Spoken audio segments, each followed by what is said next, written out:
মই প্ৰথমে এটা কথা উল্লেখ কৰিব বিচাৰিম বৰ্তমান সময়ৰ যেহেতু এটা অতি গুৰুত্বপূৰ্ণ খবৰ আৰু এটা অতি ডাঙৰ খবৰ বুলি ক'ব লাগিব আৰু এক কথাত ক'বলৈ গ'লে এইখন অসম মুলুকত টকা দিলেই কি ঘটনা সংঘটিত নহয় টকা দিলেই কি কাম সিদ্ধি নহয় তাৰে যেন এক অন্যতম এটা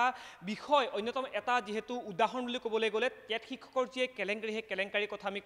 যেহেতু আমি ক'ব বিচাৰিম কিয়নো যদি চাবলৈ যাওঁ প্ৰায় 21 জনকৈ যি টেট শিক্ষক সেই টেট শিক্ষকক CIDয়ে যেহেতু আজি তলব কৰিছে বা তেওঁলোকক মাৰাথন দ্বাৰা চলাই আছে আৰু গুৰুত্বপূৰ্ণ কথা এইটোৱেই যে আজি যি CIDৰ যিগৰাকী DIG সেই DIGগৰাকীয়ে এখন সংবাদমেল যোগে আমাৰ সন্মুখত এটা কথা স্পষ্ট ভাষাৰে তেওঁ ব্যক্ত কৰিছে যে টকা লৈ প্ৰায় 21 জন যি টেট শিক্ষক তেওঁলোকৰ হাতত আহিব তথ্য অনুসৰি বৰ্তমান সময়লৈকে 21 জন যি টেট শিক্ষক সেই টেট শিক্ষকৰ যি তেওঁলোকে চাকৰি কৰি আছিলে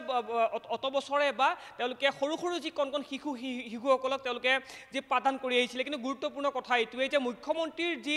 নিৰ্দেশৰ পিছত আজি 21 জন টেট শিক্ষকৰ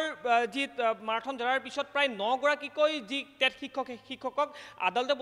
পঠোৱা হৈছিল আৰু আদালতে প্ৰায় যেহেতু 3 দিনৰ জিম্মাত যেহেতু CIDৰ যি কাৰ্যালয় বা CIDৰ যিসকল বিষয়ববী আছে তেওঁলোকক যেহেতু জিম্মাৰ বাবে প্ৰেৰণ কৰা হৈছে আৰু গুৰুত্বপূৰ্ণ কথা এতিয়াও পুনৰবাৰ উল্লেখ কৰিব বিচাৰিম দেৱজিৎ ভূঞা চাওক যেহেতু ইটোৰ পিছত সিটো ঘটনা সংঘটিত হৈ আহিছে সেয়া লগা হ'লে APDCLয়ে হওক সেয়া লগা হ'লে বিভিন্ন যিসমূহ বিভাগৰ কেলেংকাৰীয়ে হওক বা বিভিন্ন যিসমূহ বৰ্তমান সময়ত মুখ্যমন্ত্ৰী নিৰ্দেশত চলি থকা যিসমূহ কেলেংকাৰী সেই কেলেংকাৰী বিষয়ৰ কথাই হওক কিন্তু গুৰুত্বপূৰ্ণ কথা এইটোৱেই যে টকা দিলেই যে শিক্ষকৰ নিচিনা এটা যি পবিত্ৰ যি এটা বৃত্তি সেই বৃত্তিও যে এই সমগ্ৰ যি কলংকিত যি অধ্যায় কলংকিত অধ্যায়টোৰ মাজত যে সাঙুৰ খাই পৰিছে সেইটো কিন্তু বৰ্তমান সময়ত এটা অতি গুৰুত্বপূৰ্ণ বিষয় হিচাপে বিবেচিত হৈছে আৰু যিটো বিষয়ক লৈ বৰ্তমান সময়ত কিন্তু সচেতন মহল এতিয়া জাঙুৰ খাই উঠিছে কিন্তু এতিয়া বৰ্তমান সময়ত আমি প্ৰাগ নিউজৰ ফালৰ পৰা যেহেতু সমগ্ৰ বিষয়টো পোহৰলৈ আনিছিলোঁ এতিয়া কথাটো হৈছে যে এই সমগ্ৰ বিষয়টোৰ লগত যিটো নেক্সাছ যিটো চক্ৰ সেই চক্ৰ কোনে চলাই আছিলে বা যিটো দালালৰা যিটো চলি আছিলে যে আমি টকা দিয়ক আমি চাকৰি দিম এই যিটো নেক্সাছ বা এই যিটো চক্ৰ কোনে চলাই আছিলে বা সেই চক্ৰটোৰ আঁৰত কোনো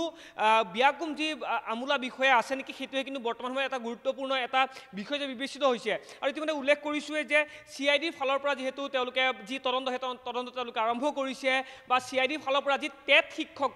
টকা দি টেট শিক্ষকৰ যি ধৰণৰ এটা পবিত্ৰ যি বৃত্তি সেই পবিত্ৰ বৃত্তি লোৱাৰ যি বিষয় সেই বিষয়টো কি ধৰণে তেওঁলোকে চালি জাৰি চাব বা টেট শিক্ষকৰ কোন শিক্ষকে এনেধৰণৰ যি টকা লৈ যি চাকৰি কৰি আছিলে সেই চাকৰি কৰা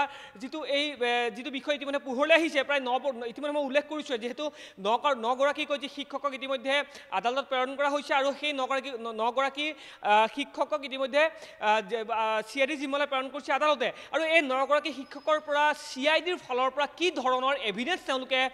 হাতত তেওঁলোকে পৰিব বা এই 9 গৰাকী শিক্ষকক কোনে কি ধৰণে কিন্তু নেক্সাছৰ আচলতে কবলত পৰি কি ধৰণে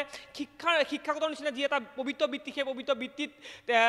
কলংকিত কৰাৰ যি এই গোটেই কাৰ্য সেই কাৰ্য কোনে সংগঠিত কৰিছিলে এই সমগ্ৰ বিষয় পোহৰলৈ আহিব আৰক্ষী বা CIDৰ যি তদন্ত সেই তদন্তৰ ফালৰ পৰা কিন্তু পুনৰবাৰ উল্লেখ কৰিব বিচাৰিম বৰ্তমানেও কিন্তু আজি এখন যি সংবাদমেল CIDৰ যিখন সংবাদমেল সেই CIDৰ সংবাদমেলখনৰ যিগৰাকী DIG সেই DIGগৰাকীয়ে আমাক জানিব দিছে কেৱল এই ঘটনা কেৱল BTRতে নহয় এই ঘটনা কিন্তু সংঘটিত হৈ আছে সমগ্ৰ অসম জুৰি আৰু এই সমগ্ৰ অসম জুৰি যেহেতু এই ঘটনা সংঘটিত হোৱা বুলি এটা মন্তব্য প্ৰকাশ কৰিছে খুদ আৰক্ষীৰ উচ্চপদস্থ বিষয়াগৰাকীয়ে যিহেতু মন্তব্য প্ৰকাশ কৰিছে আৰু এই যি সমগ্ৰ ঘটনাৰ আঁৰত কোন কেনেকৈ কাৰ আশীৰ্বাদত এই সমগ্ৰ ঘটনা সংঘটিত কৰি গৈছে তেওঁক আটক কৰাৰ পিছত পোহৰলৈ আহিব যে এই দীৰ্ঘদিন ধৰি কোনে কেনেকৈ এই সমগ্ৰ যি টকা লৈ আপুনি চাকৰি কৰক বা টকা লৈ আপোনাক আমি চাকৰি দিম এই গোটেই ঘটনা কিদৰে সংঘটিত হৈ আছে মই উল্লেখ কৰিছোঁ সেয়া লগালে APDCLয়ে হওক সেয়া লগা হ'লে বিভিন্ন যিসমূহ চৰকাৰী বিভাগেই হওক ইতিমধ্যে পোহৰলৈ আহিছে যে টকা দি চাকৰি লৈ যি ঘটনা সেই ঘটনা পোহৰলৈ আহিছে কিন্তু শেহতীয়াকৈ দেখিবলৈ পোৱা গৈছে যে টকা দি শিক্ষা বা শিক্ষকৰ নিচিনা এটা পবিত্ৰ বৃত্তিৰ যি চাকৰি সেই চাকৰি কিন্তু সাৰি যোৱা নাই আচলতে এই সমগ্ৰ ঘটনা চৰকাৰীৰ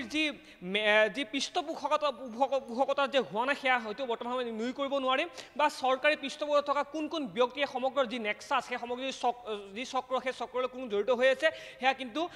আৰক্ষীৰ যি পৰৱৰ্তী তদন্ত সেই তদন্তৰ পিছতে পোহৰলৈ আহিব